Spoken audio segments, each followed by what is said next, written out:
people of a multitude of tribes. And to be quite transparent, those tribes almost, if at any, never really fucked with each other, right? Everybody, every tribe usually did their own thing. And so when you think about it like that, and then you think about why the necessity for Indians versus natives, why the necessity for Aboriginal versus indigenous, why the necessity for FBA versus ADOS, right? I think it comes to a point where the entire narrative was created for a purpose to confuse people. And honestly, they did a really good job as far as I'm concerned. Yeah, because Serpent, like you said with the Tower of Babel story, right? The tower's getting so high that God did that to the people, right? Yeah, yeah. Right. So when you Like, think about that, that's basically the higher powers of government. hmm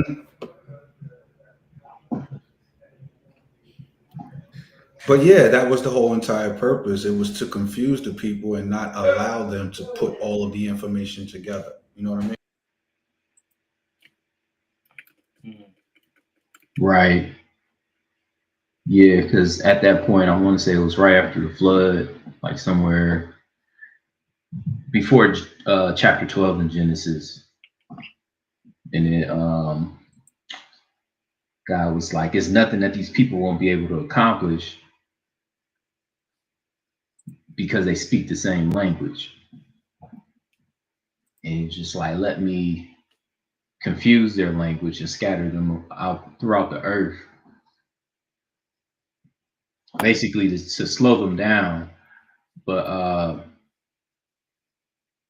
makes you think of the spell of America, you know what I mean, from the Protestant church, and how for them they was on some we want the whole landmass, you know what I mean, whereas um indigenous people weren't greedy like that, you know what I mean, like we got a couple acres, we good, but they was like, no, we want the whole thing. We want the whole thing. And I mean, it's a lot of history left out. It's a lot of things that were left out, for those people to even have the motivation to do what they did.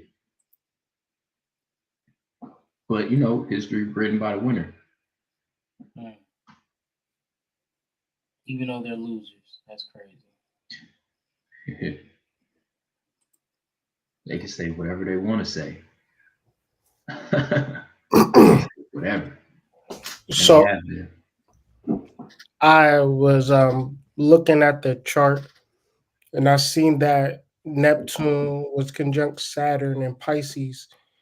And the last time that this took place was in 1846, the same year the Smithsonian Institute was founded. And when you think about the Smithsonian Institute, they did a lot of work with the burial mounds and collecting all of the evidence of giants in this land and burying it and things of that nature. So when it comes to us being a part of that mound builder culture, which nobody really wants to talk about because that puts us into a different light, a different energy, a different mythology, so forth and so on. Like this is being silenced. But then as I like scroll on TikTok and Twitter, I see a bunch of people being really into Aboriginal thought and black people were already here. And so when you formulate those thoughts, it creates a subdivision of people that say various things, you know, which makes it seem like it's a war. But to me, it's not a war. It is just people trying to figure out who they actually are outside of the propaganda that they were shipped here on slave ships. I feel like we crave that and we need that. And so this Saturn conjunct Neptune conjunction oppose Mars in reference to this full moon that's about to take place, I think that we could get, I don't necessarily know if we'll ever get answers, so to speak, but within us, we could get a little closer to what it means to be from this soil, from this land.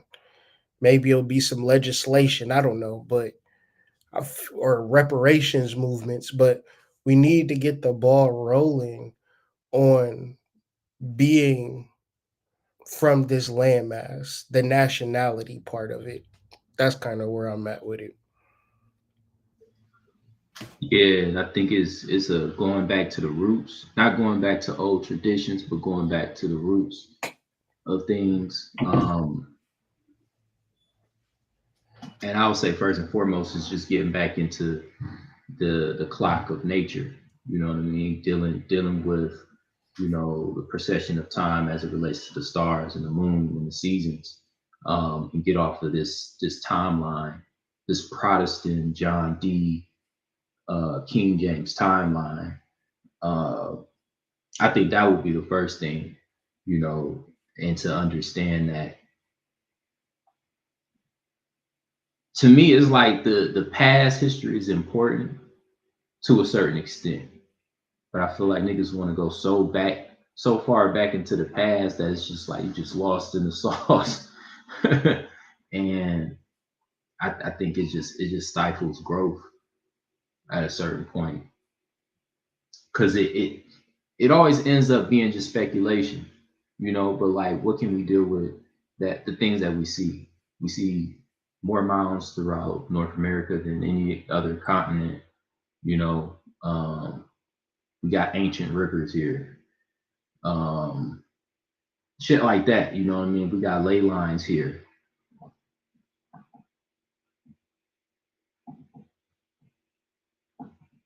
I think there's so many things for us to tap in with that we don't have to stress about speculative history.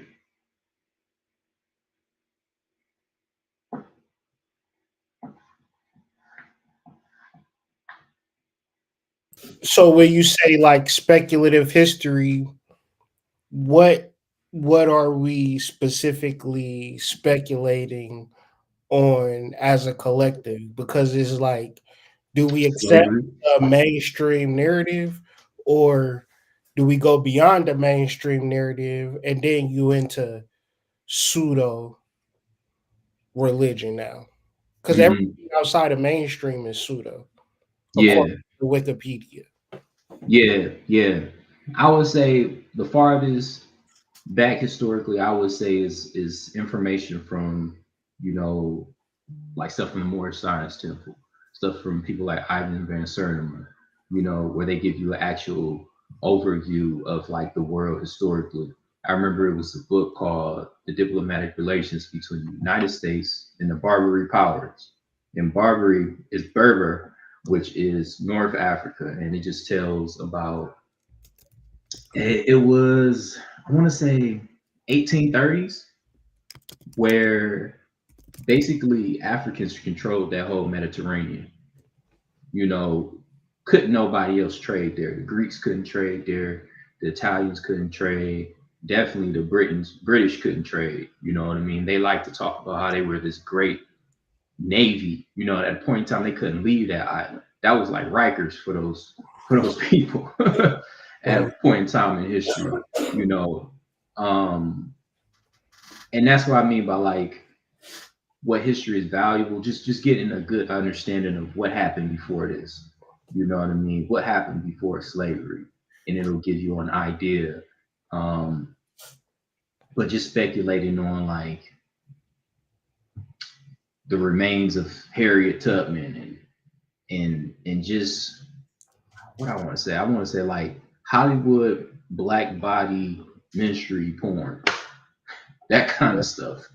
Like the shit that's just gonna make you sad. You know what I mean? The shit that's not going to give you any type of information other than make you feel like a victim. Mm. Because I think when you led by spirit, it'll take you to where you need to be. Because I think so much history that we have, for one, is built around United States legislation. You know, if you want to study the history of Black people, you're gonna end up studying law from, you know, the 1400s up until today. Mm. And I think it's, for us, it's a new beginning that we never stepped into. I think we just never stepped into it. It's too much of the victimhood, the villainhood, and the wanting to get whitey back. Even to this day, you know, my parents were born in the 60s, you know, and they still feel away. You get what I'm saying? I'm not saying that the certain shit didn't happen, you know what I mean, in the 50s and stuff like that. But they put themselves in front of the United States government put themselves in front of Black people so much, fucked with them so much, that at this point we see them as an opponent. You know what I mean? We see them as something to overcome. Whereas I don't look at them like that. You know, I can think of a reality where we don't need them. You know what I mean? Not that we got to get rid of them. You know what I mean? We just don't need them. But you know, we are scattered people. We're scattered people, and it's only God gonna take us through this. You know what I mean? Only the divine ancestors is gonna take us through this. But to answer your question, I think just that redundant slavery rhetoric, you know, is invaluable, or is not valuable. I would take Sex is what bad. I would take from what you're saying is that then the beginning of said education needs to start with the origination of this place, right? It has to start with what was here before anything else was. When people started to come here, started to make records, started to make notches, started to write policy, started to create organized civilizations. When there were already organized civilizations here, I think we have to start with the organized civilizations that were here. See, the part that fools a lot of us is that from birth to adulthood, you're told that you're not from here. From birth to adulthood, you are told that you are from a stolen people. From birth to adulthood, you are told that you are less than, you are limited, you are animalistic, and all of the different stereotypes and narratives that go with the melanated being. And so when you get to adulthood and when you get to a place like the majority of melanated people are now, where now you have to question what it is that you think you already know, because there's too much tangible evidence to point in an opposite direction. When you get to that point, I think it's necessary for you to acknowledge said point and then for you to go back and fully put your stuff up to a magnifying glass and at least first acknowledge that you probably don't know what the fuck you're talking about. The people that you listen to and you followed up until this point probably don't know what the fuck they talking about. And it is actually in the best interest of the people running said nation that we don't know what's actually being talked about.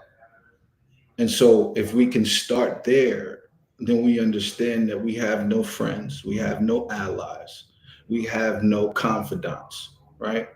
It is spirit, discernment, and that's it.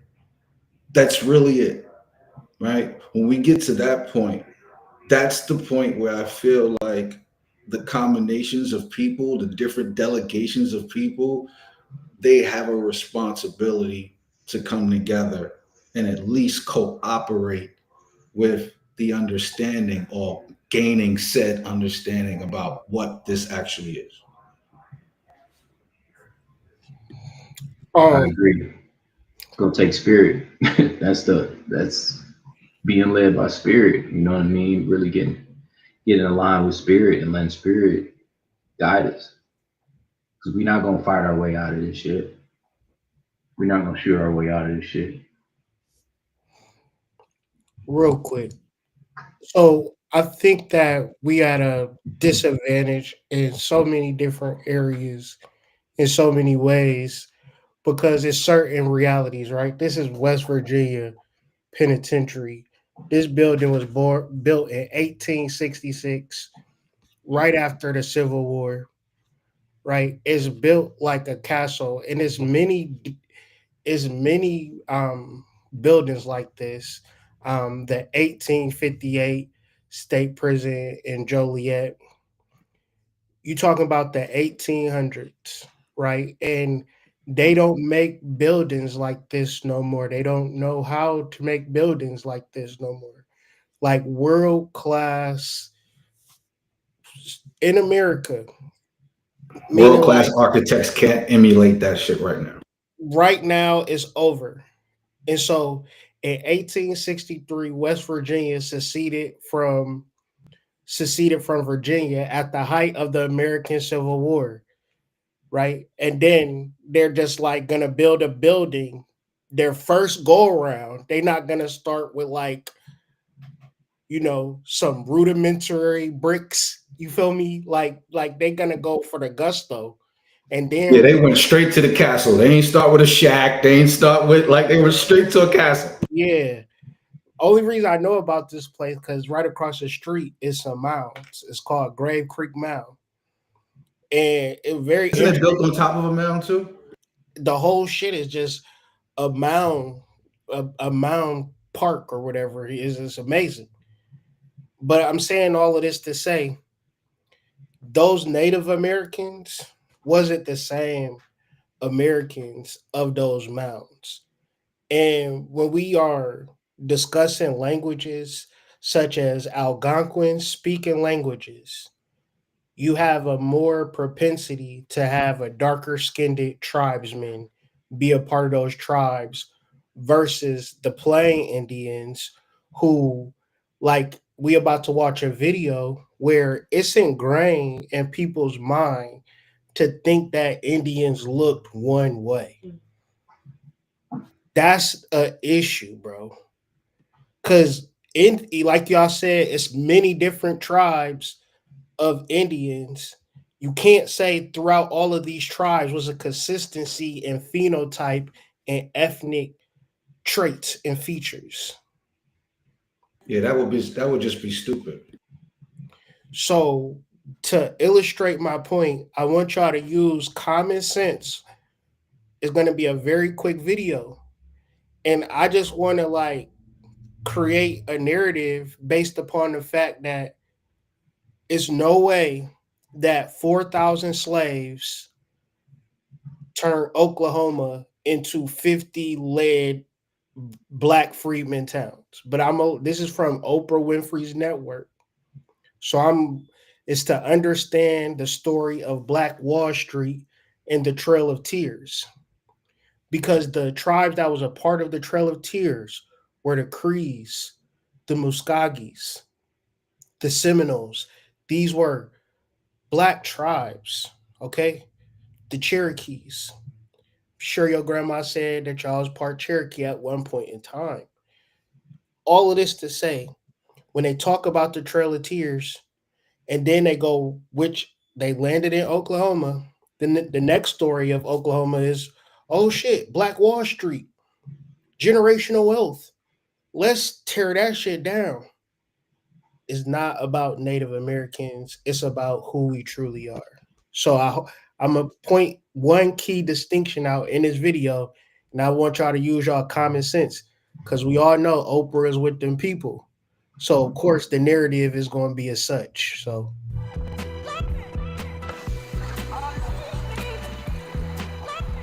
The Greenwood District was one of the most prominent and affluent Black communities in the country. It was a symbol of what is possible for Black people in America. But to understand the story of Black Wall Street, we have to go back to the Trail of Tears.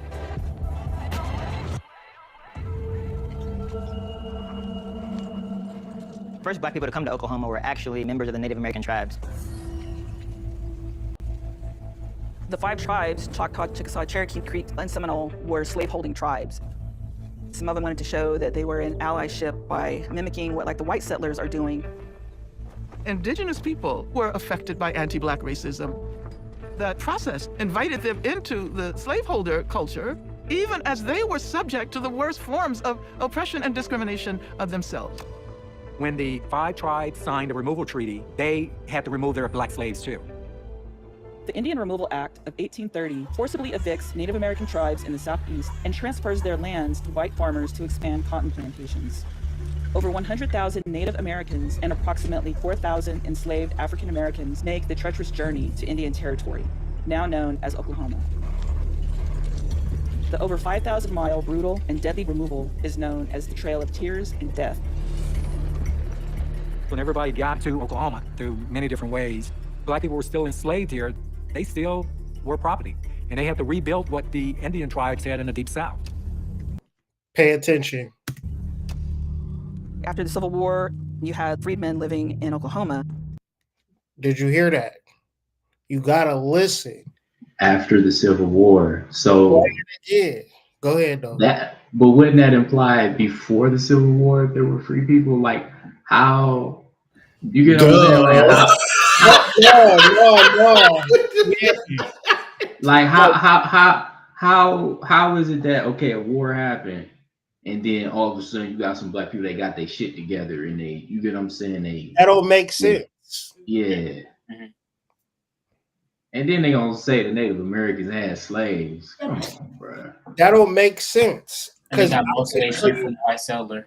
I can show you documentation where in Florida, Black Seminoles would play that game. What y'all doing? Because the people not even thinking it in a I'm their slave. But then the spies would be like, damn, it seemed like the Blacks are the masters and the other Indians are the subordinates. Are they tricking us? These is my slaves. This is my property. Nah, this is my mama and my daddy. Y'all wouldn't y'all do the same thing in a system? Yeah, like if everybody is dying every time we travel, absolutely, my nigga. Like one of us gonna play the freedman, the other niggas is gonna be the fake slaves.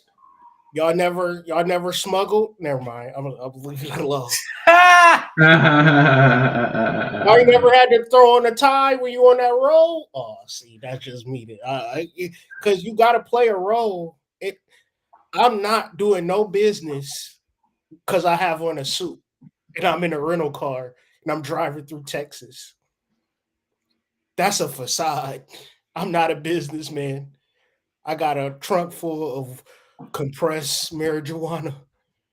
Compressed marijuana. Compressed Reggie doodoo, but I'm trying to make it to Ohio real bad. I got some of that backyard boogie in the back. Listen, you gotta trick the federales, and that's what all they was doing. But once again, they can't differentiate a tribesman with a slave and what a tribesman have within his understanding of the world, his talent, his skills and abilities. To look at Black people, label them as slaves, and look at lighter complected people and label them as Native Americans got to be the most dumbest, uneducated shit I'm not Oprah Winfrey Network. You feel me? I'm not a producer or nothing, but come on, my common sense tells me this verbiage is at best concerning to me. As it should be to everyone who's ever seen this. Like, if anybody that's telling this story and the story is told in this manner, absolutely. Like, if your fucking spidey senses don't go off during this story, then yeah, I don't know what to tell you, bro. Because we are talking about the Trail of Tears and Black Wall Street. So I'm telling y'all, and I could be speculating, we went from Native American tribes to black people, and that is the purpose of the Trail of Tears, to move you out of jurisdiction and then reclassify you.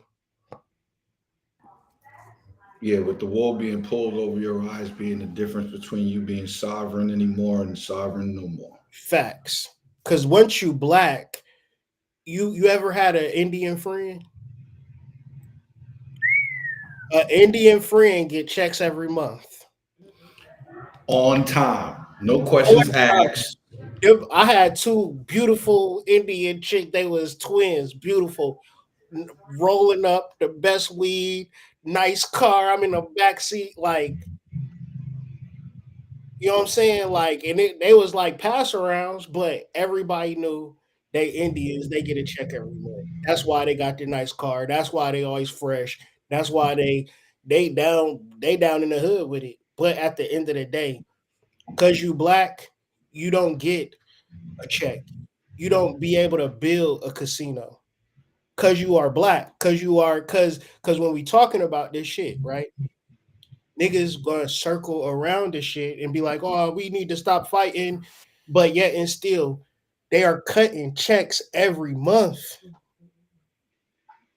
Every month. You would not have to complain about your dirty ass baby daddy not coming through this week. Like it literally is like these niggas is raking in the dough. And we sit back and argue over pennies type shit. Isn't the misnomer black like de facto citizenship? Like, yeah, you get a social security number, but you really have no standing in The law. the distinction of black, when you describe and fall under that distinction of black, you are 3/4 of a human being. You are no longer a part of the sovereign state. You are subject to Christian codes. Like, that's it. You're subject to their religious codes.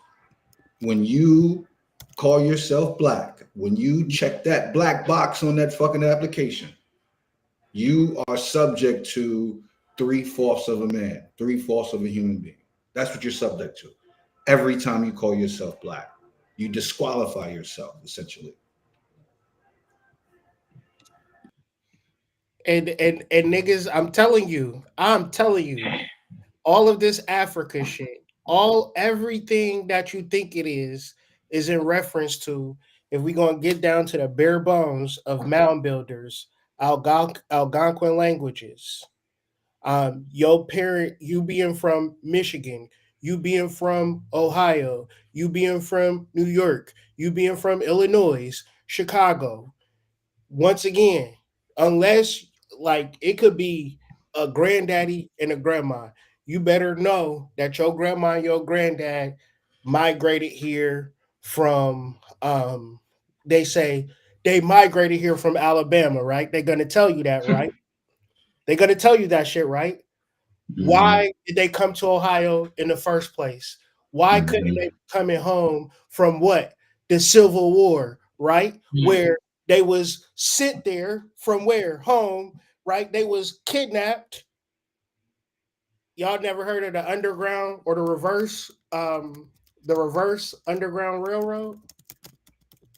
I heard of it. I heard of that. Where they kidnapped people from the north and took them to the south.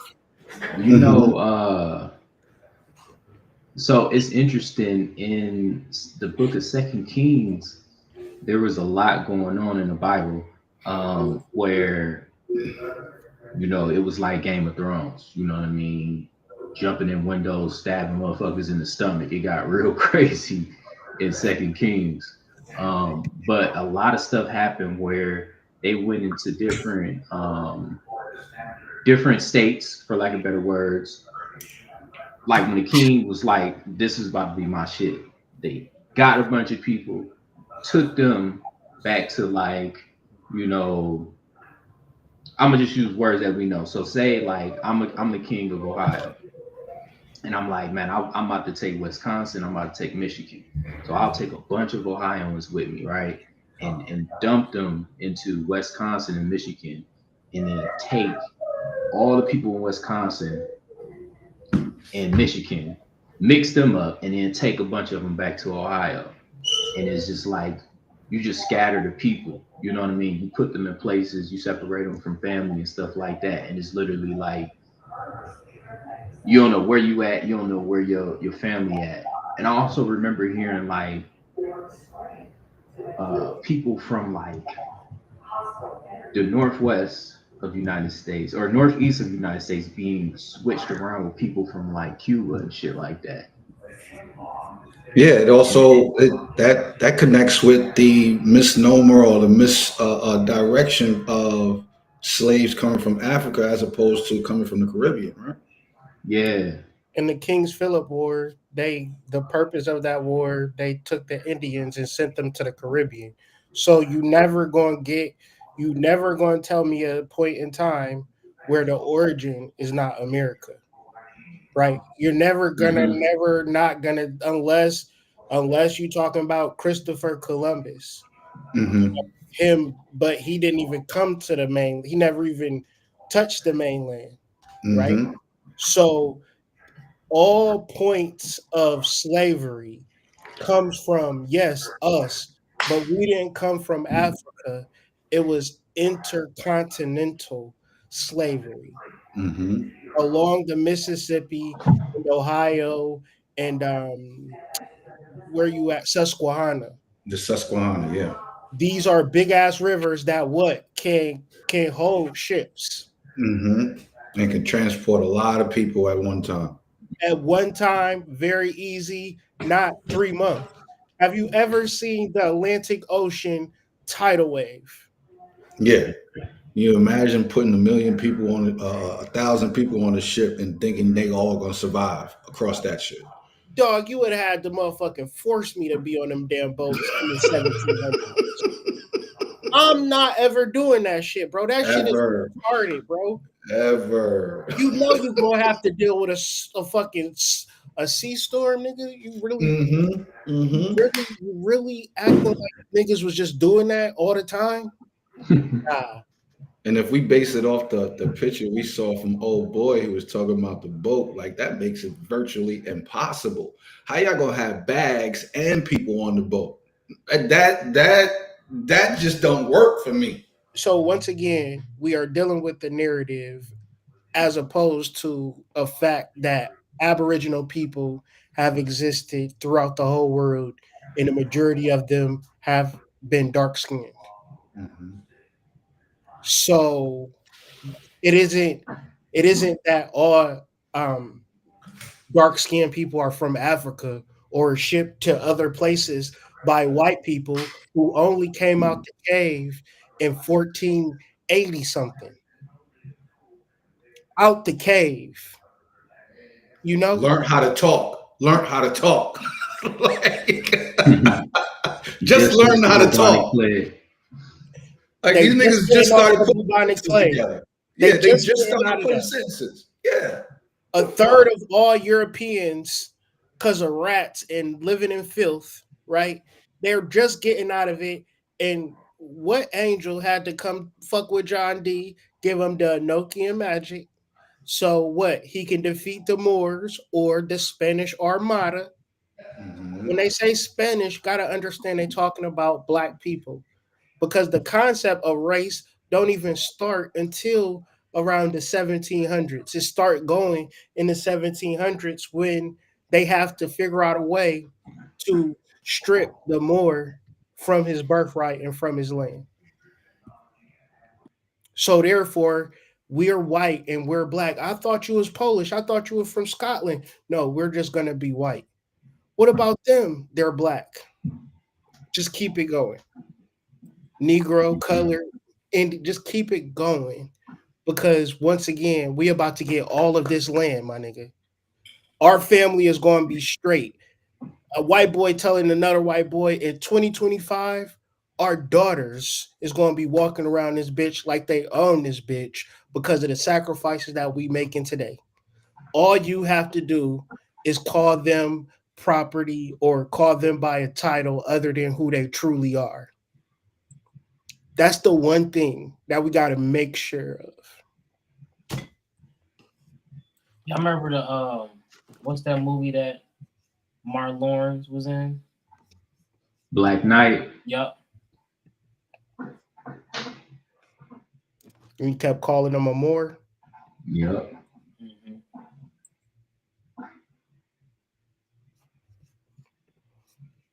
Let's finish this real quick. It'll be over in a second. When everybody got to Oklahoma through many different ways, black people were still enslaved here. They still were property. And they had to rebuild what the Indian tribes had in the Deep South. After the Civil War, you had freedmen living in Oklahoma. You have a freed black population able to live on tribal lands in a communal way. The Dawes Act passed in 1887, allowing the federal government to break up tribal lands into individual plots. Black people in Oklahoma owned more land than any other part of the country. About 2 million acres of land were allotted to the freedmen. So when you think about 40 acres and a mule and that false promise after the Civil War, black people actually got that in Oklahoma. Those land allotments become the seeds of more than 50 black towns that emerged in Oklahoma. More than any other state in the country. Once the 5 tribes received their allotment, then whatever was left, that was deemed surplus, and the government opened it for sale to whoever wanted to buy it. O.W. Gurley was a Southerner who hailed from Arkansas, who came to Tulsa to purchase land. The land that Greenwood exists on was not land that whites at the time deemed as valuable, but it's land that could be sold to quote-unquote a Negro buyer.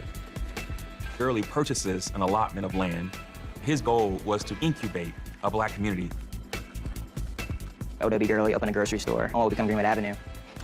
He was really able to tap into a lot of dynamics happening throughout the state where people would be traveling to these different communities, and some of the freedmen ended up settling in Greenwood. They were able to provide some of that nurturing wealth. Land for recently enslaved people is everything, because we have to imagine a world in which an enslaved person did not have property rights in themselves. So yeah, man, that was Oprah Winfrey trying to keep it real. This is just from the National Endowment from the Humanities. It says that an eyewitness description of the Creeks, which confirms an early black presence, quite oriental in appearance, a sprinkling of trappers, hunters, half-breeds, Creoles, and Negroes of every hue. Black families, enslaved and free, were among the Locapa Creeks, who are forced from Alabama during the Trail of Tears. So we're not doing a very scientific job of differentiating the Aboriginal tribal people with the actual quote unquote African slaves, is all I'm saying. Yeah, I agree. The distinctions matter. And unfortunately, we find ourselves in this place where it's like a hodgepodge of everybody that sort of kind of looks like each other, but they're not the same.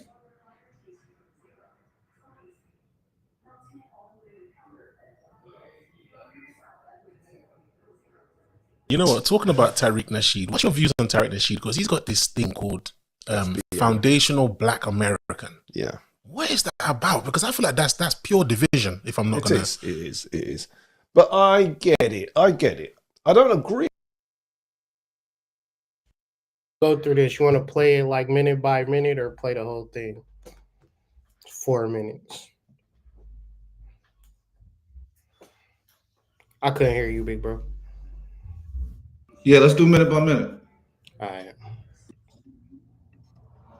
You know what? Talking about Tariq Nasheed, what's your views on Tariq Nasheed? Because he's got this thing called Foundational Black American. Yeah. What is that about? Because I feel like that's pure division. If I'm not gonna, it is. But I get it. I don't agree with it, but I get it. This is what it is. There were too many black people from outside Africa, from outside America, going to America and playing the ass. And what it is African Americans spotted this and spotted that there's a consistent pattern. Black Caribbeans, black people from Africa going to America and being the ass. And what the FBA agenda is putting up a wall and saying, no, you guys can't be a part of this if you're going to be on that, raccoon train. When you say playing the ass, what? Because from what I know, a lot of Africans, a lot of Caribbeans who go. So this is Robin Turner, and he's discussing the fact of the creation of FBA. His host says that is division, and Robin Turner is explaining like he understands it because Africans and Caribbeans, for lack of better words, look down on African Americans because we don't have shit, basically. Yeah, I think it's a cross between us not having shit and us not knowing what we think we know type shit. Either way, there is a smug sort of cocky attitude that those foreigners have versus the actual natives of this land. Yeah, and then I feel like it's like the thing to do. You know what I mean? Come to America, you exploit niggas. You know what I mean?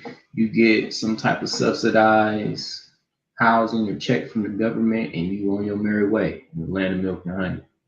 You get what I'm saying? And for somebody to be like, "But it's separation." Yeah, it's fucking separation. We need to have the fucking delineation from everybody. You get what I'm saying? Because last time I checked, nobody had indigenous Americans best interests at heart. Nobody. And for me, I just don't like seeing black people protest for other people. I just don't. Because we ain't never got shit from nobody to this day. And if you really want to address the problem of like global exploitation and just straight up classism, racism, all of that shit, you have to address what happened to the indigenous Americans, people that are called black here, because we the baseline for it, you know what I mean? Like up and down, and until I see the people, the cultures of the world come together and say, nah, we need to fix what happened, or at least help these people. Like I really don't have no words of encouragement for other people. You know what I mean? I don't really care about what kind of struggles other people got. You know what I mean? Because shit, I can't help you. You know what I'm saying? What I'm gonna do, take from my little resources that I scrapped together, you know what I mean? The little shit that I put together and didn't get passed down. You know what I mean? Like, and you brought that home for me. I swear to God. Like, think about how many. We supposed to be like Wakanda, bro. We just out of it. You know what I mean? Yeah. Think about how many things we emotionally invest ourselves in that have absolutely nothing to do with us as a collective. Think about all of the shit that we decide to put ourselves behind. Like we adopt their fucking shit. Like our women adopted feminism like as if it was their own, right? We adopted this concept of Republican versus Democrat as if it was our own, right? We adopted this idea that we need to approach things from a more egalitarian concept or aspect because everybody deserves to have, right? Even though the powers that be spoon feed up as opposed to spoon feeding down so the rest of us could get some. You know what I mean? Like we've adopted all of their mantras and haven't developed enough of our own. You know, Breeze, when you had brought up Wakanda, a lot of people felt like Wakanda was a diss because they basically saying this is what we could have been. Mm. And plus, you know, Wakanda Yeah. also goes into American land territories, not really Mm-hmm. Africa. Mm-hmm. You know, and it goes in if you look into Wakanda water. I'm just leave it at that. Mm-hmm. But it's funny how they portray them as Nigerian, you know, whereas, you know, panthers and jaguars are indigenous to America. Hell, the movie was shot in America. The first scene was in San Francisco or Oakland, where yeah, it was Oakland, yeah. So I think the battle scenes. I think the battle scenes for them to transfer the Panther mantle. I think those were done in the Grand Canyon, if I'm not mistaken. What? None of that movie shot in Africa. None of it. So, I mean, it's got to be a mind control propagandist type of deal. But somebody in the chat, real quick, 2 quick examples. Tatuba is the Black Witch of Salem, but they call her a Native American. You figure that. And then the founding of Detroit, there was a woman that was a sorceress, a woman of unusual height, a dark, swarthy complexion, right? And this was the story of the founding of Detroit. And I'm just saying, like, they're having like documented stories of Black women that are witches. Get into Eve's Bayou, like watch that opening scene, that opening monologue where they equate, it's very subtle, right in your face, but they're equating slaves to witches. Okay. This is what the get down is. So when like you spiritual, let's talk about meditation. Yeah, nigga, you goofy because it. This is a part of You're goofy for real. reality. This is what draw me into the panics and the hemits. They was able to connect real life history to the knowledge, to the practice. Yes. Thanks to them, I Gotta wake up understood the to difference. No, I was just going to say, facts. thanks to them, I understood the difference in how you're supposed to incorporate mythology into your everyday. Like, that's exactly how the stories were told from the past to the present. Mythology goes in with that, but then you also got metaphysics and, but I digress. You saying that sort of made me think about Joseph Campbell's book, the Mythos or the Hero. Yeah, Hero with 1,000 Faces. Yeah. Mm-hmm. Mm-hmm. It also made me think about the whole concept of history. Because it's like history is kind of like this contemporary mythology. There's a lot of shit you can't prove it, you know what I mean? It's just kind of everybody get behind it.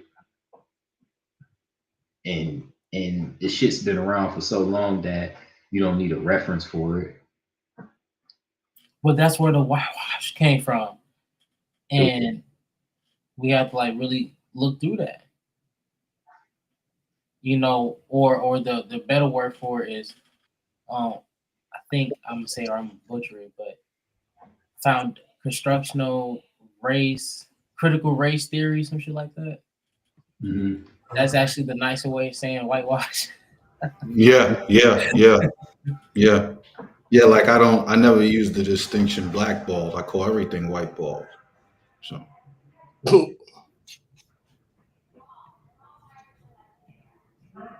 Go there. Academically, they're surpassing them. And also business-wise, they're surpassing them. So who was playing at us? When they then use that to say, well, that means that you African Americans are lazy. Do you see? Yes. And then being on some right-wing conservatism, let's throw African Americans under the bus. That is true. Let's pretend that Jim Crow didn't happen. Redlining didn't happen. Breaking up of African American business districts. Breaking up of African American families. The COINTELPRO didn't happen. The Iran Contras and then moving drugs into the black community didn't happen. Yeah, and there's a whole. So once again, you're gonna have to ask yourself why. And niggas will still be riding around in a city in a Jaguar. You know what I'm saying? Niggas will still be family men. And all of this shit be actually happening in real time.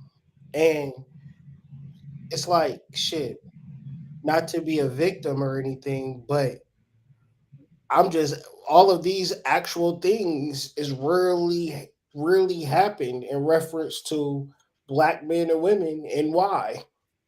Not even to be a victim.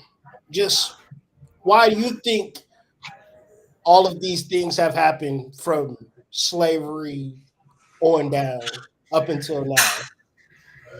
If I'm a thinking man, and I know I'm a thinking man, right? It's my gift and my fucking curse, right? And I start from reason, right? Reason and logic, right? My reasoning tells me that at every orifice, at every fucking place available, at every fucking stop and start, there has been something created to knock down the melanated man. Period. Like everywhere you go, there's something to thwart you off of what it is that you are versus what it is that you are doing. So again, thinking, logic, reasoning. That tells me that the powers that be are so afraid of these people finding out a particular thing. We don't know what that thing is, right? Anything right now when we talking about that thing is speculation. Hypothetical. Right? It's hypothetical. But assumptions. Assumptions. But if I try everything I can possibly get to stop you from going a particular place or doing a particular thing, that must mean that I am afraid of something. Like if I just deduce it and just make it an educated guess or an educated inference, like you have to be afraid of something because y'all done changed the fucking story so many fucking times. And it can only be one story. Like this is the problem that I have with everybody that talks, right? It can only be one fucking story, but all of you motherfuckers claim to have the fucking answer. Remember when you was little and your parents told you stop telling all them stories? Motherfuckers just telling stories, bro. It's so many stories that it just convolute the truth. And then Let alone it's a game of telephone. What you say? I said, then you just lump us all in, like fuck it. Just And that's the two words I got from this shit: convoluted and disingenuous. like it's not even a matter of honesty when it comes to any of this stuff, because almost everybody, when they speak about it, they have ulterior motives in mind when they talk. And you can tell. Like if you're paying attention, you can tell. Somebody wants you to buy something, somebody wants you to watch something type shit.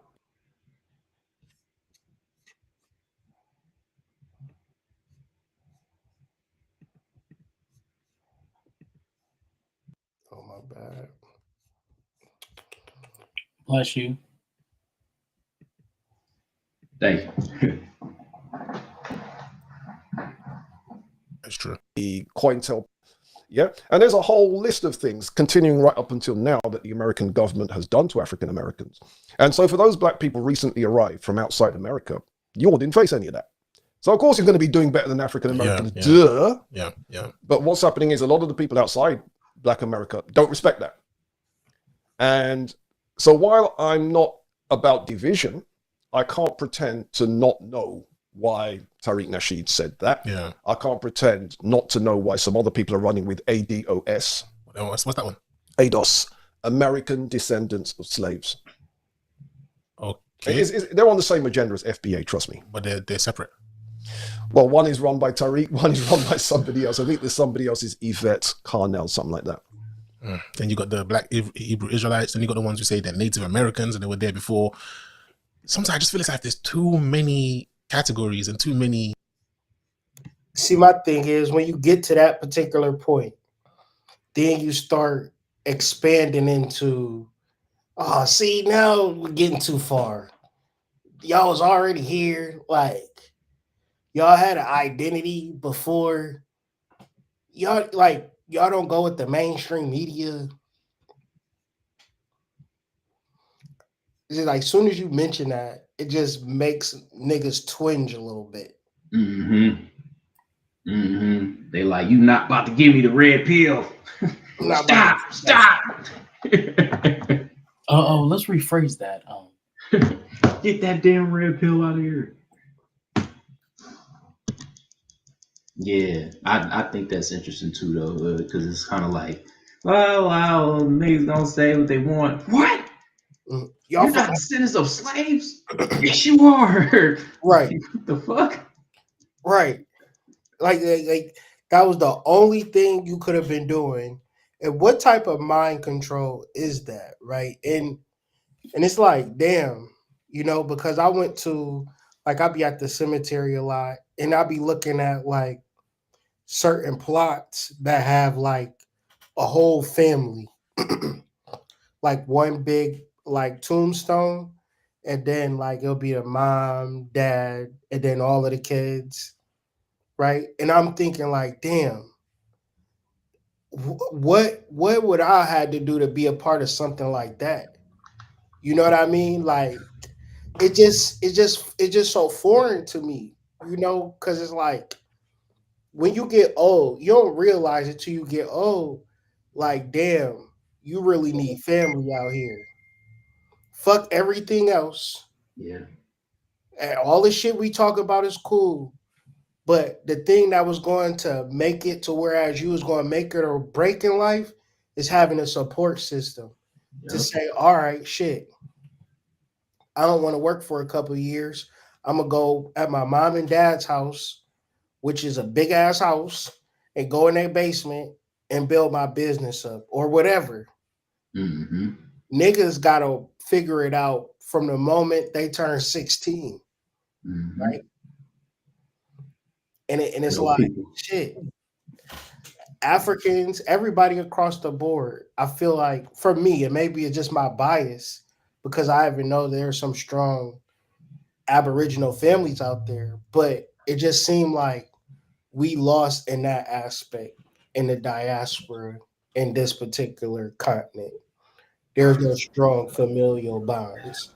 Not Absolutely. But that also goes back to what seems like the theme for this week: self-hate, right? Like, I remember having that conversation with people when I had to correct them about the whole Africa thing, right? And I remember their faces like being offended that I'm telling them that I'm not from Africa type shit, right? Like, think about that. A European being offended when you tell them you're not from Africa. And that just made me want to do it more, because every time I had the conversation, it was more people trying to bring up more shit to knock me off of my shit. And I'm just like, yeah, that's not gonna work, bro. Like, nah, that ain't true. Like, yeah, that ain't true. You know what I'm saying? And yeah, it is a matter of recognition, because when you look at it, everybody has had a head start over us. Everybody, right? So again, what is it about us? Like, what is that schism, right? Where you got, on one side, you got the majority of my people desensitized so much to the point that they don't even point out the irregularities when they see them no more, right? And then on this side, You really got niggas puffing their chests out like, yeah, that's why y'all going through what y'all going through type shit. It's weird. It is, man. Was And go ahead. I was just gonna say, wasn't Myron and Tariq Sheet arguing about this one point in time too? They was in a beef. Okay, because I thought they were arguing about this particularly, like having a whole debate about it. They were arguing, but Myron was arguing just about the idea of lazy blacks, while Tariq wanted to justify that he was from the Sudan.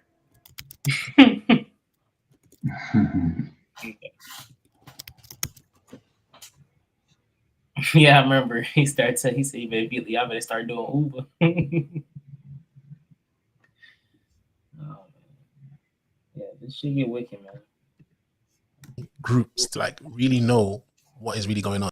There is, and my job is very, very much to bring clarity. I am the Black History Man. My job is to bring clarity, and I do believe there is a position that all of us can agree upon, and that's the vision of history that I've been working on since I've been writing.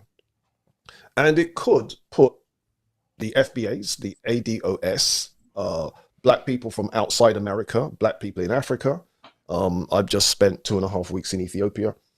Put all of us on the same side, with pretty much the same vision of history, with pretty much the same pride in our history, and it can be done. It's not a hard thing to do.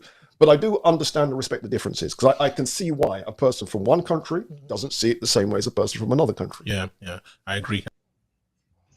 Man, that's some bullshit. You're not about to tell me that I'm about to go to Europe and tell Sicilians that they Irish. Fuck out of here. What the fuck? See, that's that bullshit. Like, you gonna create something for niggas that wouldn't work with other people. Try to tell a Russian, nah, you really German, my nigga. You know what I mean? Or hey, but that's how I be to my homies. I'm like, bro, you're not no African, bro. Like, why you? What is it about niggas that get offended when you tell them you not what they say you are? Like, what is it about people that think they have the right to tell you who the fuck you are? Like, I'm like, you went to Africa, bro? I guess other people. What family member out there, gang? I guess other non-Black people watch slave movies too. You're like, dang, they really dealt with that, man. That's how they walking around thinking you saw in the North. You Nat Turner, whatever stereotype is put out there. Yeah, when niggas be bringing that up, bro. Yeah, that Nat Turner shit was hard, gang.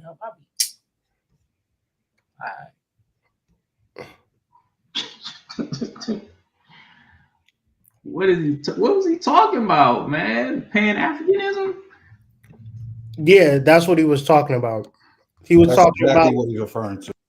He was talking about how, once again, as long as Black people and we have resisted it for so long, but it's a deeper resistance of it through the labeling us of descendants of slaves and Black or whatever the case may be, when the reality is our ancestry and our entitlements run so deep.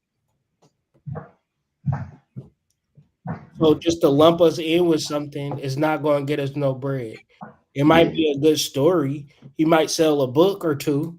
Right. But when it comes down to us and correctly nationalizing ourselves and unifying, even if it take the next 1,000 years, I don't know. It's about wealth and land and the rightful owners and getting the custodials out the land, because this goes back into Washington, D.C. being a foreign entity within this particular country. Right? A 10 by 10 square area where government and is not even a part of the country within itself. Like it's a complete sovereign area. Why is that? Because that's a representation of the Vatican. That's a representation of London, the real creators and the real movers and shakers on this globalist planetary scheme. That in this particular country, that 10 by 10 square foot area is effectively ruling over what they feel like is they own. And they're going to put certain people in certain places and positions that's going to perpetuate the status quo. And anything outside of the status quo is going to be a problem. It's going to be an issue. And now with this Black Americans versus Black Africans, what we're going to start to realize is that we don't even know racism to be from only white people. You if you don't get it now, what you need to understand is racism. It'll be nigga that look just like you, being racist as hell, meaning that he's not giving you no information. He's not helping you do anything. He despises you, don't like you because of some, I don't know. Because when you talk about family, right? What is we talking about? Information. If it's something that I need or something that I know, I could give it to you. When was the last time a motherfucker pulled you to the side and told you anything? This is 2025. Is it just me? Or is niggas just pulling y'all to the side, giving y'all keys and codes to the kingdom? Barely. I ain't never got a key or code. Man, I got a motherfucking wave and to walk past. Niggas say, hey, how you doing, nigger? Basically. Yeah, walk past. If y'all count that. And I'm so happy you said that, big bro, because I'm talking on the phone. I'm just really ecstatic that you said that, because remember what was the narrative for like the last, I don't know, 7 or 8 years or so, right? That Black people can't be racist. Remember that? Mm-hmm. When I say you shitting me, you see the way an African treats a melanated being, a melanated Aboriginal, like when you see the way they treat us, shitting me if a Black person can't be racist. Shitting me. And I mean, like it started, I feel like earlier this summer with the Essence Fest. And there was just this big whoop-de-doo.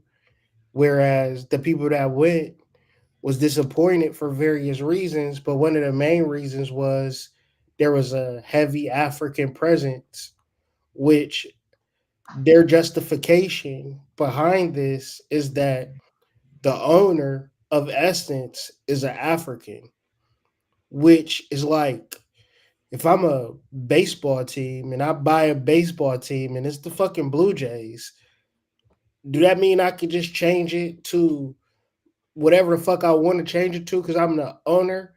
In theory, yes, but ain't you niggas got Blue Jays memorabilia from the 1970s? Now you just gonna change it out the blue? Like, so what I'm saying is like, because the African owns Essence, now Essence is an African magazine, I'm imagining. And disregarding the 50 years that, you know, Aboriginal, indigenous Blacks have poured into the cultivation of Essence, Jet, all these particular publications that, you know, I don't know. They sold it to Africans, and now, like Ra was saying, is racist, is a form of racism. They're utilizing power and prejudice to like impose their will on a particular conversation or outlook on a theme. And so naturally, Black people is like feeling a certain type of way about that.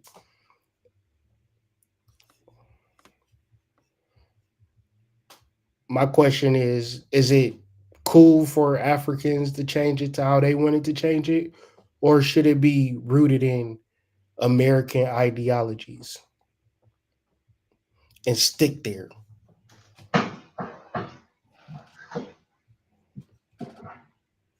I think the reality of America and the truth of this, the predicament that we're in, is us believing a lie, not knowing our history, not having an understanding of our identity. This shit just a free for all, and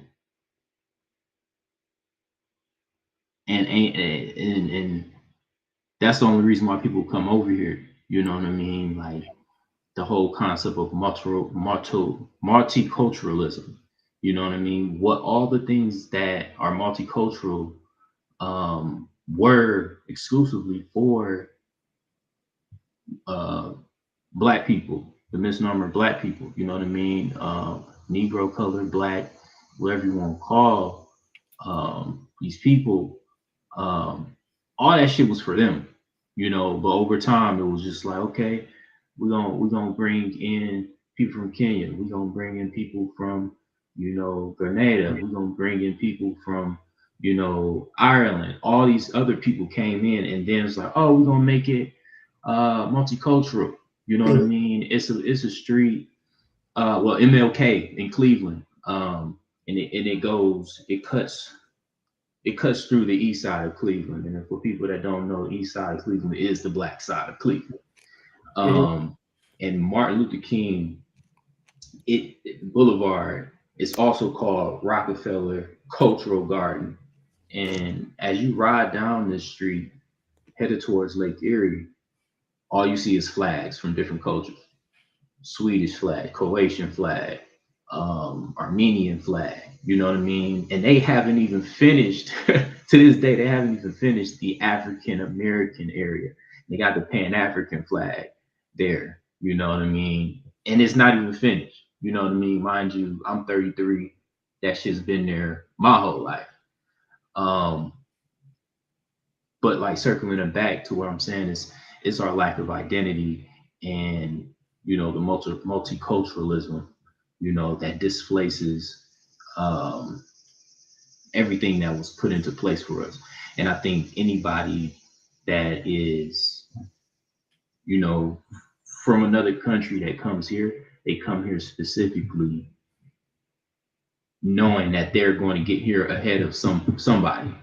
You get what I'm saying? Like, I know I won't be at the bottom of the totem pole coming to America. You know what I mean? Because that's the role that the niggas play there. You know what I mean? I know I can come over here and get me a gas station real quick. You know what I mean? I know I could come over here and sell hair and nails to these people. You get what I'm saying? I know I could come here, you know, and sell, you know, whatever it is, whatever good it is. Foods, yeah, like fish, produce, whatever it is. I know that I could come here and be supported by the American government. You know what I mean? And then these people are gonna be my clientele. That's all it is. You know what I mean? I think Africans in Africa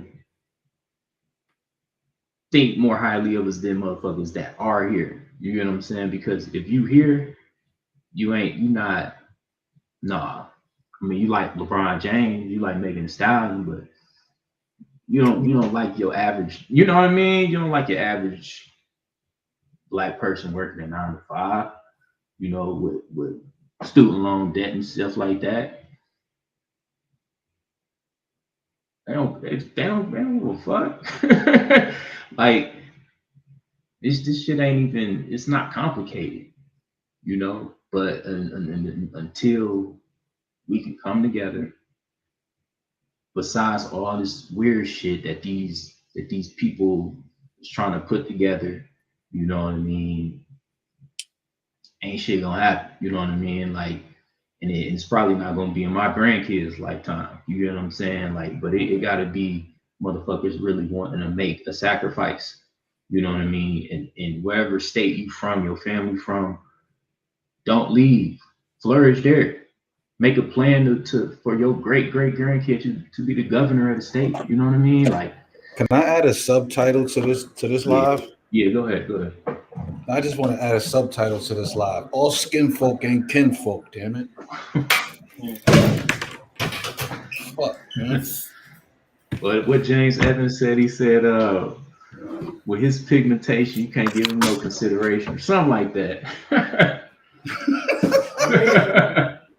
I mean, or his with his Oh, you got the occupation, complexion. You got the complexion for the protection. something in those lines, man. But it was a scene on Good Times where it was a black cop. He said, with his occupation and pigmentation, you can't give him no consideration. Basically, like that nigga don't care about me. yeah, where I like what you said, Breeze, and just to build off of it, if the families lock in with each other, realize and accept they've been colonized and move forward, they can really make a change. Because it's like when we think about all these other races or cultures, Mexicans, whoever you want to think about, you know, it's gonna be 5 people in the house. We all trapping off this one Ford. We gonna buy another one. We all putting the money together. This Brittany Ford. We using Brittany Ford to get to here. Then once Brittany Ford done, we're gonna get Jackson the Ford. Now we all like everybody in unity, you know. All right, you ready to move?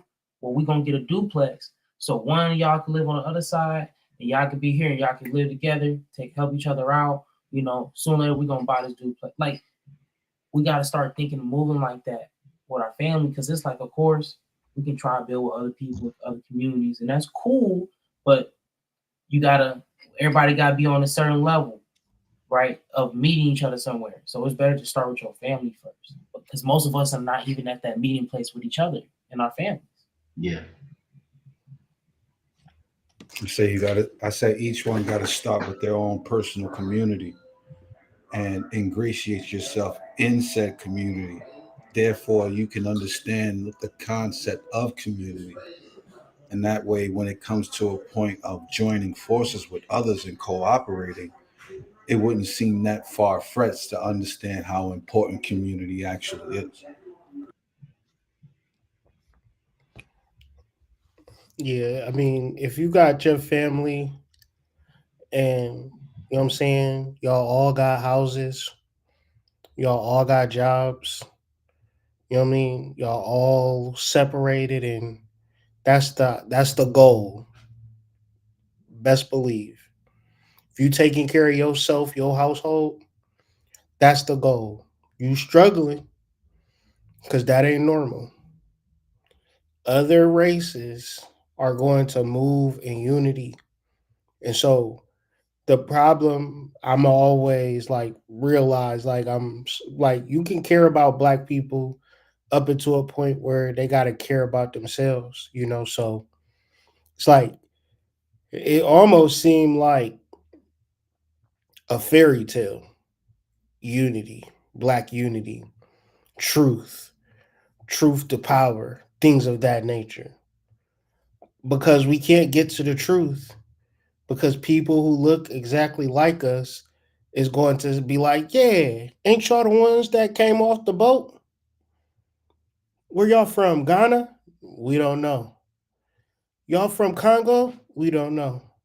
Y'all from Ethiopia? We don't know. We don't know where we from. Well, let's just call y'all ADOS. Or let's just call y'all black. Like we don't get no origin story. We don't get no specific country in Africa. So we just left with crumbs, and then we seeing everybody come here and unify. It's like, man, that shit is I'm telling you, it's the worst shit in the world. It's nothing worse than being an individual on earth when you have the capacity to unify multi-families working together to accomplish one goal. Niggas gotta spend their whole checks on themselves, and you know what I'm saying? That shit's crazy. You know what I'm saying? But it's like, how do you get to wealth without proper instruction and direct information? Well, hood, Or they how do told me you 9 to 5 and save more money. or how do you get to wealth when those people that look like you are adamant about keeping you away from it?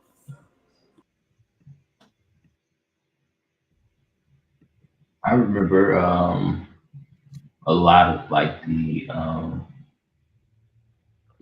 lecturers, you know what I mean, that we named on one of the episodes, like C. Freedmen, Ivan Van Sertima, Brother Panic, Bobby Hemmett, Phil Valentine, guys like those. They always said, do not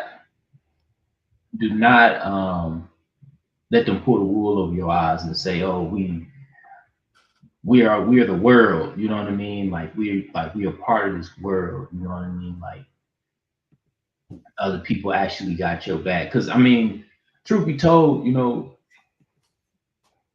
the federal government got a history with every group of people, you know what I mean? I'm not saying it to diminish, you know, anybody's struggle, but you know, this all was planned out. This none of this is by chance. Like they really planned this out, you know. Even to this day, you know what I mean? Like, haven't y'all thought it was interesting that every African person you meet is from Nigeria or Kenya or Ethiopia? Or Ghana. There's a lot. You said what? Or Ghana. Or Ghana, yeah. It's all yeah, it's like 13, it's like 1,300 names in Africa. They only got 3 or 4 of them over here. Like, I ain't never met nobody from the Congo, Algeria. You know, I know the Dogon tribe still exists. I ain't never met nobody from that. Never met nobody from Zimbabwe. I mean, Elon Musk African. No, I'm just playing. I mean, yeah, Charlize Theron is South African. she do nothing but adopt African kids and dress them up in African boys rather than dress them up in girls' clothing. No, yeah. Some dark stuff right there, buddy. I'm just gonna go ahead and sit this here in case you needed to see it, niece. In case you needed to see what was going on down in Boule. I don't know if y'all know, but Boule got this little hidden gem that it's like a little piece of Africa just sitting right in the mix smack dab of Boule. Cameroonian queens, the aunties of the DMV. We're called Nadine Hair Braiding, and we are 24 hours a day, 7 days a week. That means holidays, weekends, nighttime, all things included. No, you do not have to call us and make an appointment. We don't accept appointments. It is walk-in only. That is 24 hours walk-in only. Do not call us and ask us if we're open. We're always open. You don't got to call and ask us if we're taking appointments. We are never taking appointments. Walk in, niece. We are waiting for you. We have over 400 braiders that work up in this shop. They rotate hours, rotate days, and we are the aunties of the DMV. I can never thank y'all enough for the support that y'all continue to show us. No matter what is going on in the world, the nieces are all. Shit, it was a girl getting her hair braided by 3 different people. Bro, they putting it down over there, bro. Like, bro. Damn. 24 hours and you don't need to call for an appointment. They cleaning up over there, bro. They gotta be cleaning up over there. Imagine, no, pause. Imagine 3 niggas in your head, bro, with the clippers, bro. That's crazy, bro. That's crazy work. That didn't land the way I thought it was going to. Pause. I know you said pause. I asked you pause. Gotta keep pausing it. Gotta keep pausing.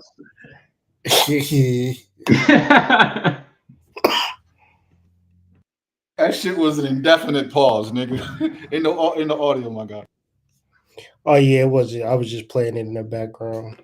But yeah, it's just interesting how something like that can, you know, catch the internet by storm. The part that's really getting me is the black scent, though.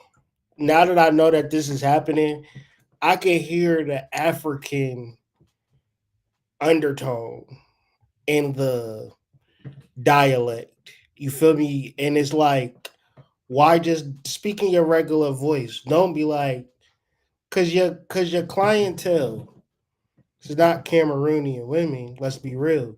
Your clientele is Aboriginal melanated women. And so you're going to market to them in a black scent. That's the shit right there. That's kind of like, oh, okay. these are the games. You know what I'm saying? And it's like I'm never mad at people making money and stuff like that, but it's just proving my point of figuring out different systems where this is just my hope and dream, right? Being a black person, I can go somewhere if I needed to and go get a job off the strength of me being black. Like a good job. Like, you know what I mean? Like, cause what is that? That to me look like if you Cameroonian, you can get a good job based upon the customs, which might be hair braiding. What are the things that you're taught as a black man as just particular customs that can then be converted into like work ethic, or just a basic resume? Because when you are in, say, Michigan, you might see a non-black person working in a car, doing shit, in a space where niggas might be filling out applications, trying to look for shit because we just trying to figure it out, But at the same time, my goal for the world that I want to live in is just by your very nature, you have a chance. Because right now, if you're not working hard at a job or don't got no finances coming in, you fucked. And you might normalize that because you thinking like it's like that for everybody. It's not like that for everybody.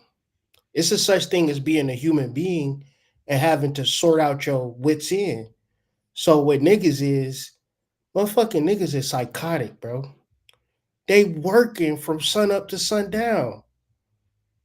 They working. They job is they fucking identity. And when you work a job, it's other shit you could do, but you just don't do it. You tired. Go home, go to fucking sleep, man. Tired. Gotta go back to the motherfucking first thing in the morning, man. About to go to fucking sleep. Wash, rinse, and repeat. That ain't normal. Guess what that is? And we want to be real.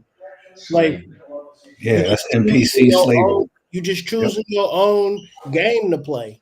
Mm-hmm. Choosing your own plantation. Yeah. Mm-hmm. And you okay with it.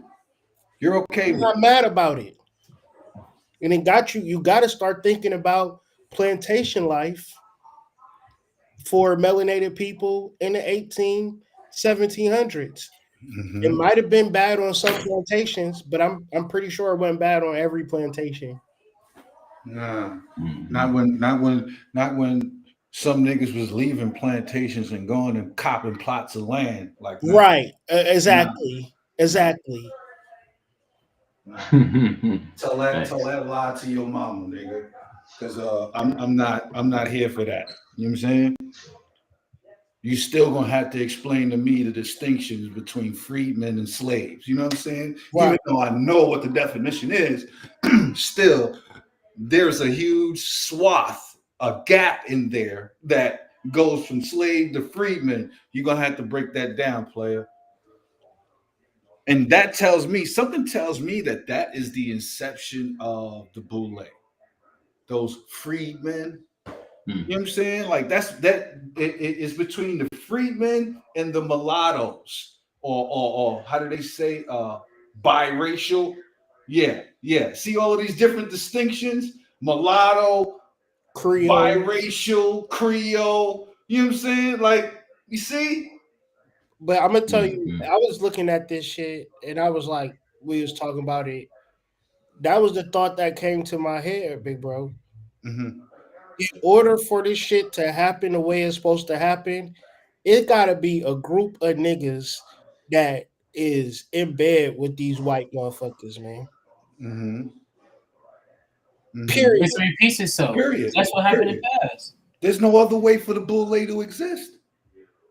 How else would the Boule exist? Like, there had to be some commingling there.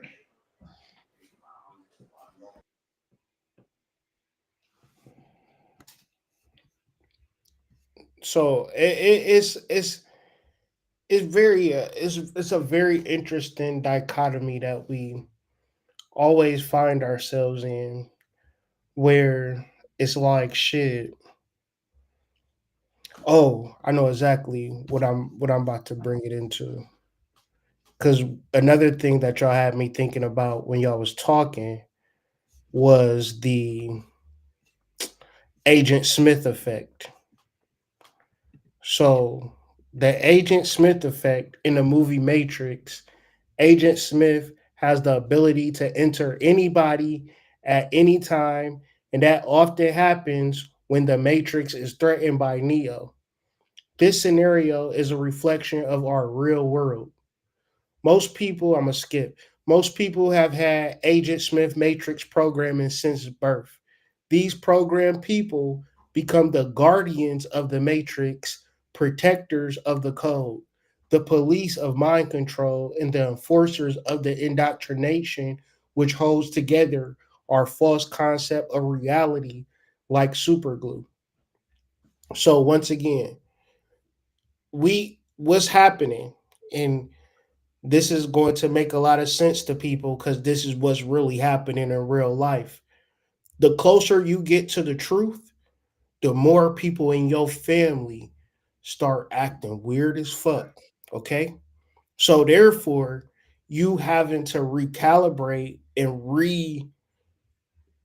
you either go and just give up because it's that real, or you going to have to fight back in reference to knowing that motherfuckers is really, I would say, possessed at this particular point in time in reference to like how you can get some money, right? You could have $1 million scheme and the person right next to you can help you, but they won't help you. You got me thinking about the spook who sat by the door. Like while you were talking, like I vividly just thought about the spook that sat by the door. Like those those niggas that look like us, smile like us, talk like us, act like us, but they ain't us. They ain't us, bro. They will go through the struggle with you, or at least appear to. They will argue with you. They will, they will appear like they are on your side until you get to the gate and you look around and be like, oh shit, I'm by myself. Yep.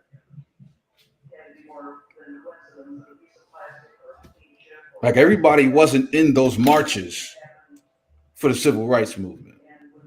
Like everybody wasn't down with Martin or Malcolm or Marcus Garvey. Like everybody wasn't down with that shit.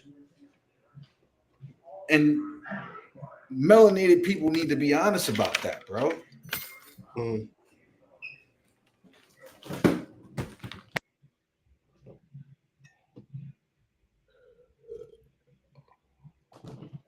But that to me is always going to be the solution, because it gets rough when you are, because it could be like this. You know what's right and you know what you have to do. But at the same time, you also know it's going to ruin a situation too. It's like pulling off a band-aid or a scab. And most people, they live their whole lives saying fuck it. I ain't gonna rock the boat. They ain't really do nothing wrong per se. And it's like, bro, what let's like once you know, you gotta get back to your spiritual development, the things that work, and you can't really play with it. Because it's going to be a level of trying to convince people, and then the deepest level to all of this shit is convincing yourself finally. Mm-hmm. Not It's like, crazy because you're like the last one that gets to get told about it. yeah, you the last person that get it. You the last person where it makes sense to like, oh, if I don't do this, I'ma die. if I don't breathe, I'ma die. Like, yeah, that's why it's called spirit breath. Like, yeah, you got to do it all the time. And it's going to tell you things differently on different days. And your protocols got to be tight. And you got to learn from your downs. And you can't rely and trust on people. We going to teach you how to survive at life in the matrix. Because I'm looking at the Chinese people, I'm looking at the Japanese people, I'm looking at the Haitians, I'm looking at the groups of people that are organizing and living it up. I'm looking at my people. You know, it's been like in Jacksonville, kids killing their parents, you know what I'm saying? 14-year-olds. Kid drove from Texas to Florida to kill his grandparents and said that he wanted to be seen by the devil. He wanted to let the devil know that he gonna be one of his strongest minions. This is what's happening out here in these goddamn streets. Yeah, what? Since I'm looking at Agent Smith here, what are the protocols of Zion?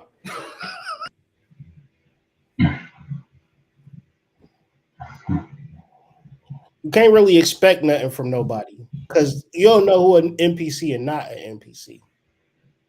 That's the get down. You at the point now where you don't know if you're talking to a drone or a fucking alien. Like A you bot. don't know the difference. You don't know the difference.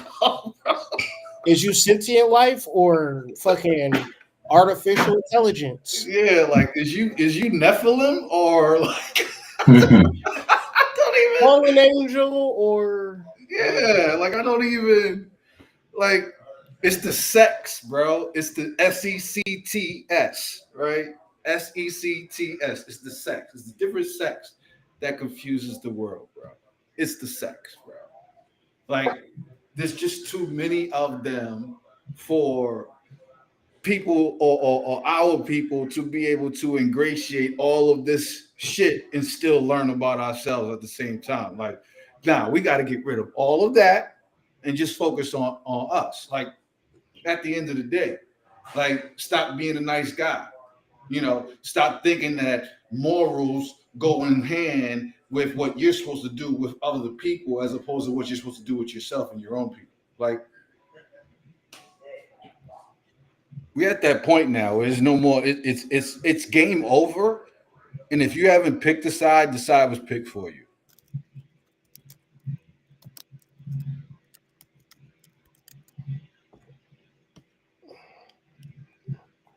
I mean, this shit is like it's rough out here, you know. And I wouldn't never say that, you know, like one of the things I came to the conclusion about, like I was reading The Secret, and I was like, damn, this bitch never said action.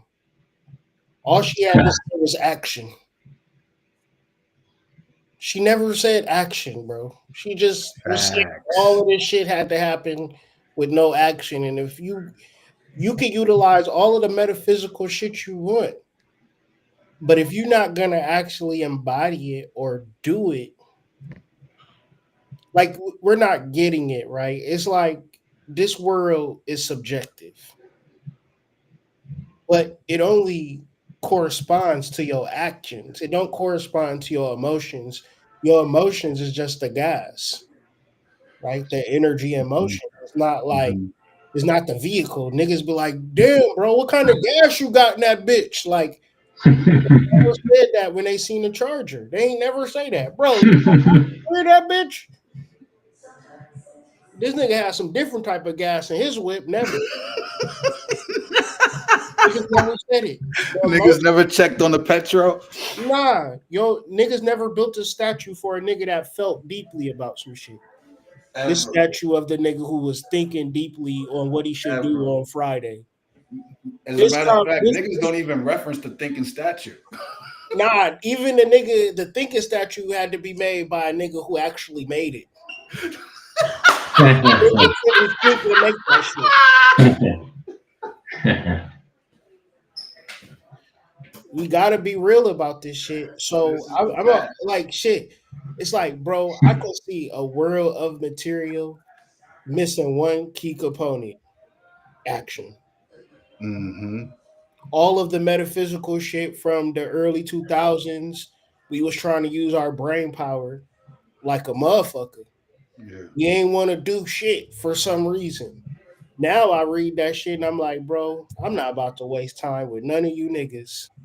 And At if it all. ain't no action incorporated with it, you you could go to hell with your plan. That shit got me thinking How is your about plan going to manifest with no action?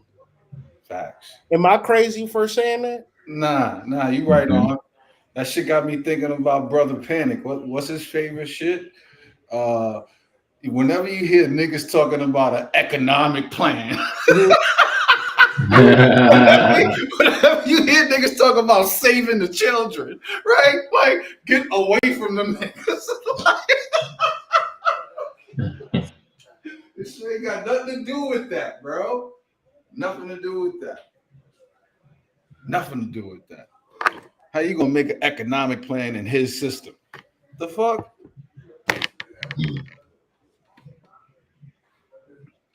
Yeah, that's why I went back to all the Babas and I'm just rewatching all of their shit because you're right.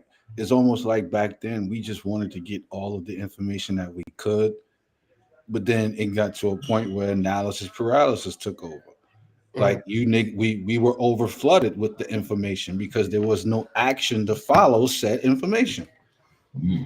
Like niggas just thought that they were just supposed to keep accumulating the info, and then that was somehow magically going to transfer into wisdom and knowledge, and that's just not it.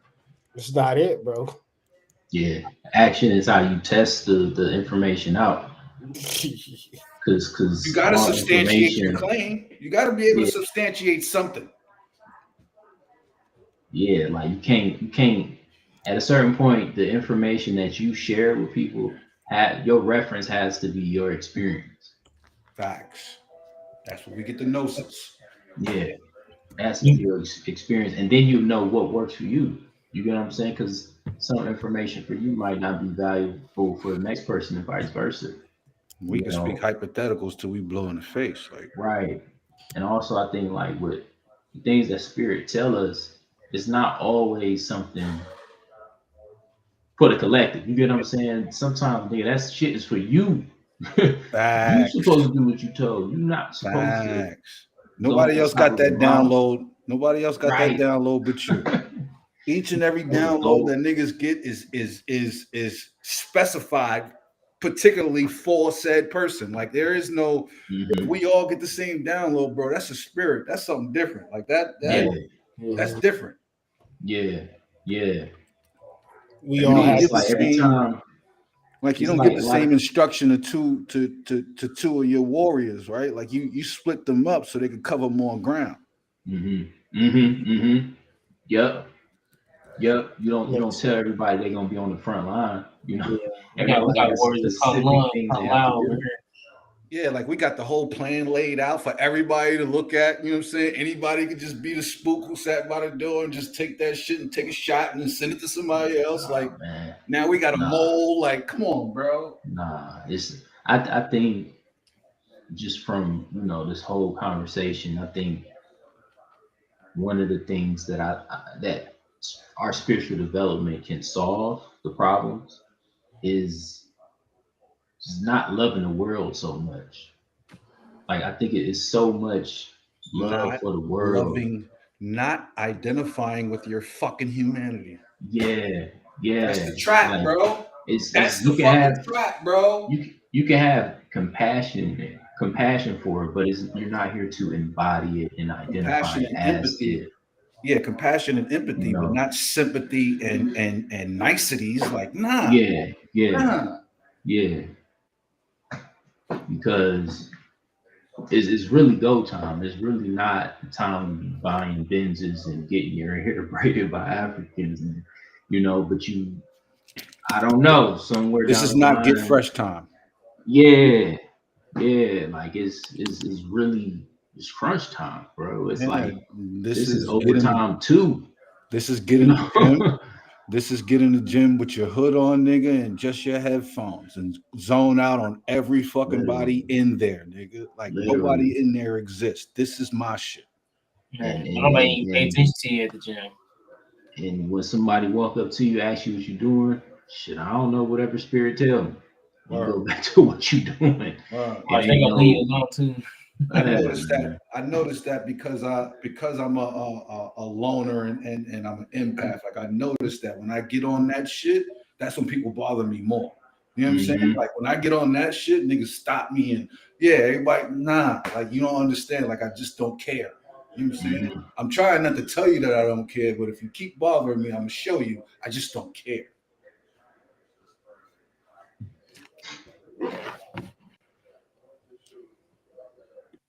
It was an African American thing. Now it's an African thing. African American. Grow up. They need to stop that. I'm getting comfortable, but you saw they was doing on TikTok. They was gonna what is it? Boycott, African hair salon. No, did you see? Because they said that the Essence Festival was all African, but if Philly realized the Essence Festival owned by Liberian. Really? Oh yes, Richelieu is a Liberian. Okay. Yes, he's the one that owned Shea Butter. He was the one that showed Shea Moisture. Okay. Yeah, Richelieu used to sell that stuff for his And grandma that'd be my problem with at the stuff. So I don't know what make it so African now. You know, because they were late. That's what they're trying to say. They had less people where show the up. fuck is Liberia? African people have taken over, so they got. I was just saying, where the fuck is Liberia? Oh, I was saying Liberia is an African colony. That's what I. All right, yeah, I knew I graduated at least 7th grade. Thank you for that one. It is where Americans got sent to a specific place in Western Africa called Liberia due to knowledge. Okay? So a Liberian is an American, an indigenous or aboriginal American.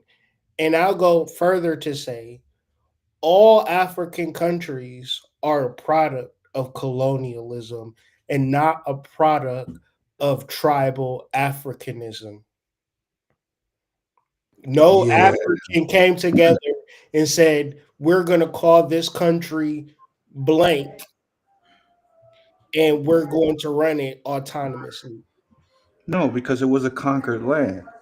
Exactly. And Cyprio Africanus conquered said land, right? So hence the name Africa, right? So if it was a conquered land, then that would make sense that reverse slavery seems more plausible to me than anything. Am I bugging by saying that? I mean, the knowledge on the reverse underground railroad is stunning to me. Like niggas is not gonna talk about this. We need a movie for this. The pre-American Civil War practice of kidnapping into slavery in the United States occurred in both free and slave states, and both fugitive slaves and free Negroes were transported to slave markets and sold. They're not taking people from Africa. I mean, we're reading this shit in black and white, okay? Gotta have some goddamn common sense. If they getting all of these fucking Africans, why do they need to do this in America? No, this is all they ever did in America. Take niggas from the North and bring them to the South. That's why when niggas ever got a chance to get away from there, they went straight to Chicago. They went straight to Los Angeles. They went straight to Denver. They went straight to Cleveland. They went straight to Boston. They went straight to Philly. Because that's where it was already at. They went straight to Cincinnati.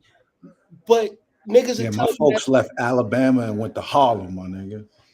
But they probably was Lenapes in Harlem first. Yeah. No. We were. I had roots up in Harlem. I had roots up in Maine and Rhode Island, and I also had roots from the Seminoles in Florida and Alabama.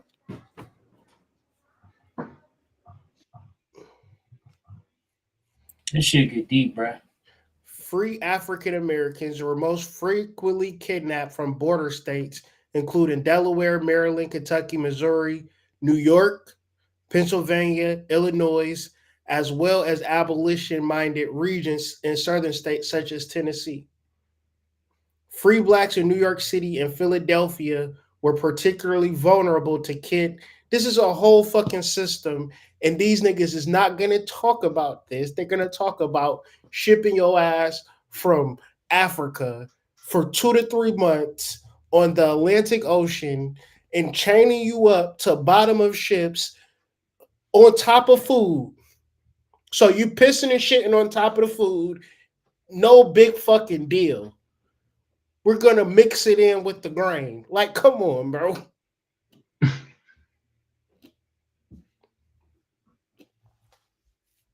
The math don't never math. So when Pan-Africanists want to just lump us all in, explain the reverse Underground Railroad. Explain it to me.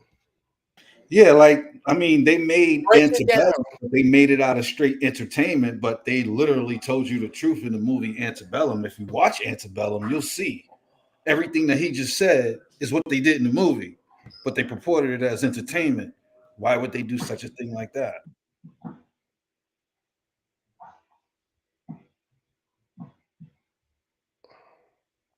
"12 Years a Slave." He was in America playing a motherfucking violin, got knocked out, and all of a sudden he was a slave down He south. was chained up. He was in New York. He was in New York.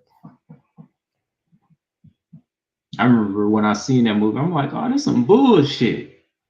But they was making it seem like if you was in Virginia and up, nigga, you was good. Yeah, they made it seem like the closer north you got, you was a freedman, right? The closer to the south you got, you was owned by something or someone type. Man, they was picking niggas. He wasn't safe in this bitch, man. Yo, not to even cut y'all, bro, but think about it. One of my favorite shows, The Boondocks. What was the family's name? Freedmen. Freedmen's, yeah. So that was predictive programming at its best.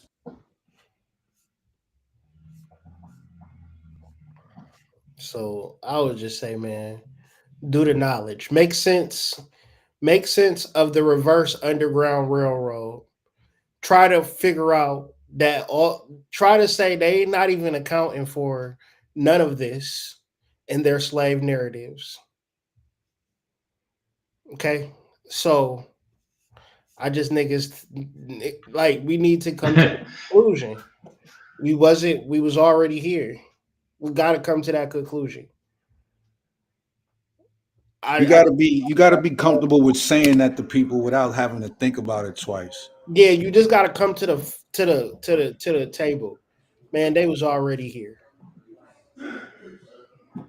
They was already here, man. They figured it out, man. Mm-hmm. The gig is up. The gig is up, bro. Like we I hope if this video reaches you, it finds you in a good space, because this doesn't get any more authentic, right? Like we see the signs of the times, but the signs of the times is not a sign for you to do whatever it is that people are telling you to do. Like that direction has to come from an investigation and inward work. And that's all we're asking you to do. Just go inside and investigate on what it is that you think you know and you don't know. And if you're talking about tangible evidence, if you're talking about the socially accepted narrative, like those are things that are just meant to confuse you in the first place. And if you keep buying into it, then yeah, that's what it's going to do. But if you just do just a little bit of investigating, you have to tell me, you have to be honest and say, where there's smoke, there has to be fire. It just has to be. This was a worldwide system. You can ignore it. You can ignore it and whatever. But I mean, when that shit come knocking on your door, don't say you wasn't warned. You know what I mean? Like it ain't even doom and gloom. It is just the facts of unifying with people that's on your same frequency. Like even to the point of you feel like it's bad for you to have conversation with other black men on a consistent basis. I'm just talking about any person in general. You don't take time out of your life to have conversations with people outside of your social circle. That's crazy. That's crazy. You think that is normal. So I think the most revolutionary act is having conversations and With listen. people that you would never have a conversation with any other way. Exactly. Because you can learn something. It's easier learning from another person than it is to learn it on your own. Mm-hmm. That's why schools exist. If Mm-hmm. everybody could teach themselves, we wouldn't need thousands of institutions in this country. That's a fact. That's a fact. And if I could just look at my brother do it and figure out how he's doing it, why wouldn't I do that? So if we can't be an example of just black men having a conversation, not for nothing though, because it's healthy. You feel me? Yeah. Yeah. What's You not might. healthy? You ain't talked to nobody in years. That's unhealthy. That's super unhealthy. Yeah, that's crazy. Super unhealthy. You in the whole what is that echo chamber? Mm-hmm. Echo chamber every fucking day. Your thoughts are just bouncing off the walls right back to you. I know. Listen, I spent 6 months in the hole, nigga. It is different with that. Okay, so let me tell you something. When you ain't got an attitude, and when you don't possess an avenue to facilitate those inners and outers, like yeah, those downloads become a little bit more frequent, a little bit more scary. You know what I'm saying? And then it's gonna be hard for you to understand what the fuck is reality and what ain't. So yeah, talk to people, bro. Shout out to the tribe. They have pointed out niggas like Fuji Raw and niggas like Toby and Gwigwe come here, act like, you know what I'm saying, just cosplay as, Mm-hmm. melanated Americans. You know what I'm saying? It's all good. But you see how we get down and you do your best to emulate our whole entire swag. I don't see no Africa in this nigga. Nothing. Nothing. If it It, wasn't for the nigga looking like a roach, I would not know he oh was my out. God. Oh, yo. Listen, man. Listen, we passed that point, man. Call a spade, man. Nigga like a roach, bro. Like, come on, bro. I understand his melanin is popping, but you lying right now, bro. You You cosplaying. look, hey, sir, you say you look like a top You in cheese. whiteface. You in whiteface right You now. got the You in NFL whiteface. jerseys and things of that nature. Like, He had a Miami Dolphins jersey and a Colts jersey, then a Pittsburgh Steelers I jersey. mean, got the do got rag the cap on. Seattle Sonics, got the Oh man. measles on. Come on, bro. Come on, bro. Hey man, stay What woke. we doing here? Stay woke, man. Stay woke. Stay woke. Y'all got some closing shots before you get up out of here. Of course, flameonshop.com, moondaymystic.com, clubbingexchange.com. Of course, Saturdays the powwow.